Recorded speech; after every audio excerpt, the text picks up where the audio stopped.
কোথায় কতটুকু সাফল্য অর্জন করতে পেরেছি, কোথায় ব্যর্থ হয়েছি, সে বিচারের ভার আপনাদের উপর থাকলো। আমাদের প্রচেষ্টায় কোনো ঘাটতি ছিল না। আমরা মানবতা বিরোধী অপরাধ, দুর্নীতি ও অনিয়মের বিচার প্রক্রিয়াকে রাজনীতি ও প্রতিশোধের ঊর্ধ্বে রেখেছি। নির্মাণে নাম্বার 1 শাহ সিমেন্ট। আমরা ভঙ্গুর প্রতিষ্ঠানগুলোর প্রশাসনিক, বাণিজ্যিক, আর্থিক সংস্কারে হাত দিয়েছি, যাতে ভবিষ্যতে কোনো সরকার জনগণের ইচ্ছার বিরুদ্ধে নিজেকে স্থাপন করতে না পারে। আর সর্বোপরি আমরা একটি উৎসবমুখর, অবাধ, নিরপেক্ষ, শান্তিপূর্ণ, পরিচ্ছন্ন ও বিশ্বাসযোগ্য জাতীয় নির্বাচনের আয়োজন করেছি, যার মাধ্যমে জনগণ আবার তাদের ভোটাধিকার ফিরে পেয়েছে। এই নির্বাচন কেবল একটা ক্ষমতা হস্তান্তরের প্রক্রিয়া নয়, এটি বাংলাদেশের গণতান্ত্রিক ব্যবস্থার নতুন অভিযাত্রার সূচনা, নতুন বাংলাদেশের জন্ম। এই অর্জনের পেছনে যারা ছিলেন, জুলাইয়ে রাস্তায় নেমে আসা প্রতিবাদকারী তরুণ তরুণীরা, সেই সাহসী মানুষগুলো, শহীদ ও আহতরা, তাদের প্রতি আমি গভীর শ্রদ্ধা ও কৃতজ্ঞতা জানাচ্ছি। তাদের অভূতপূর্ব ত্যাগ ছাড়া এই পরিবর্তন সম্ভব হতো না।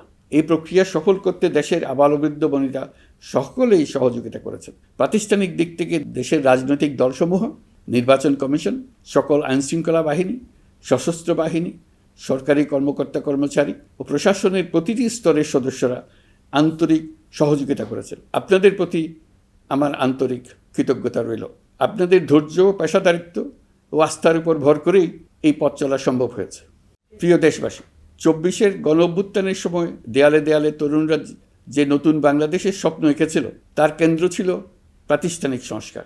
সেই প্রত্যাশা বাস্তবায়নে অন্তর্বর্তী সরকার প্রায় 130টি নতুন আইন ও সংশোধনী প্রণয়ন করেছে এবং প্রায় 600টি নির্বাহী আদেশ জারি করেছে, যার প্রায় 84% ইতিমধ্যেই বাস্তবায়িত হয়েছে। এই সংস্কারসমূহ নাগরিক অধিকারকে সংহত করেছে, বিচার ব্যবস্থাকে শক্তিশালী করেছে এবং গুম, খুন ও বিচার বহির্ভূত হত্যার সংস্কৃতি যেন আর কখনো ফিরে না আসে সেটা নিশ্চিত করেছে।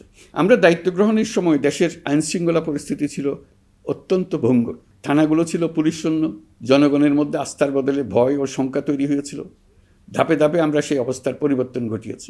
আজ পুলিশ আর মারণাস্ত্র ব্যবহার করে না, বেআইনিভাবে কাউকে তুলে নিয়ে যায় না, বন্দুকযুদ্ধের নামে হত্যা করে না, পুলিশ ও গোয়েন্দা বাহিনীর ভয়ে কাউকে ডিলিট বাটন চাপতে হয় না।